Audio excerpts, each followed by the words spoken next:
My name is Ruben Megard, and today I will be analysing the Bindi's Island campaign as a subproduct for the Australia Zoo franchise. The key consumer insight found through the target audience analysis was that the target audience have aspirations towards experiencing the perceived life and of the celebrity and star of the campaign, Bindi Irwin. They desire to be like her and to taste what they have seen to be a fast-paced life of adventure and friendship, surrounded by cute furry animals that they can interact with. Australia Zoo sought to achieve an upward increase in sales of tickets by 20% after the opening and promotion of new and long-awaited attraction. The message strategy used was to present the product in the light of the celebrity status combined with themes of friendship and shared adventure. Your wildest island adventure awaits is the big idea behind the Bindi's Island campaign, which taps into the consumer's desire and provides a call to action to come and walk in Bindi's shoes.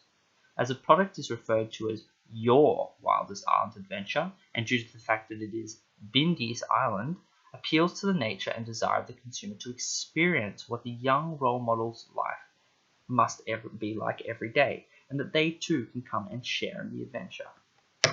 In accordance with Val's profiles, the target audience aligned closely to that of the experiences profile, spontaneous and driven by the desire for new experiences, especially those they can share with others.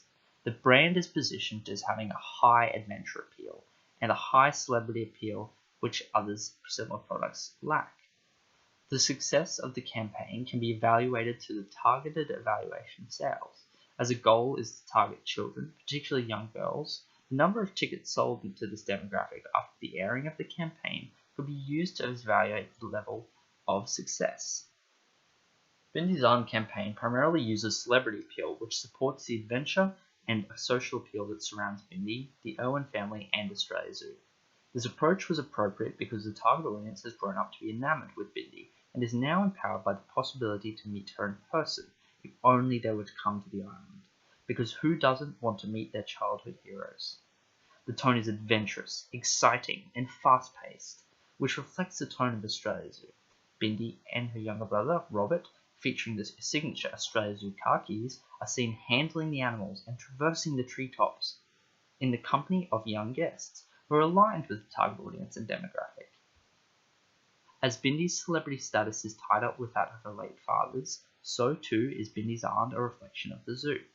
The tone of adventure and enthusiasm established by the renowned crocodile hunter is mirrored by the presented campaign, and thus aligning itself effectively to the overall brand. Phrases like "crikey can" and the signature bright-eyed enthusiasm reference the iconic crocodile hunter's persona and have been woven not only into the Australia Zoo brand itself, but also into the Australian psyche. The audience is presented with experience traditionally aligned with the male-focused market that is being expanded towards young girls, showing them that they too can be adventurous just like Bindi.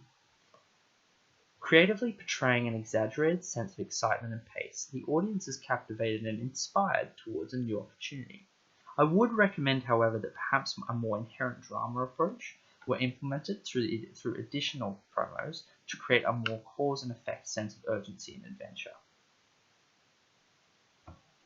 The campaign consisted primarily of a single video promo, the strongest element of the campaign, paired with various self-promotional plugs on TV shows and in some print and digital newspapers, as well as on the Australia Zoo website.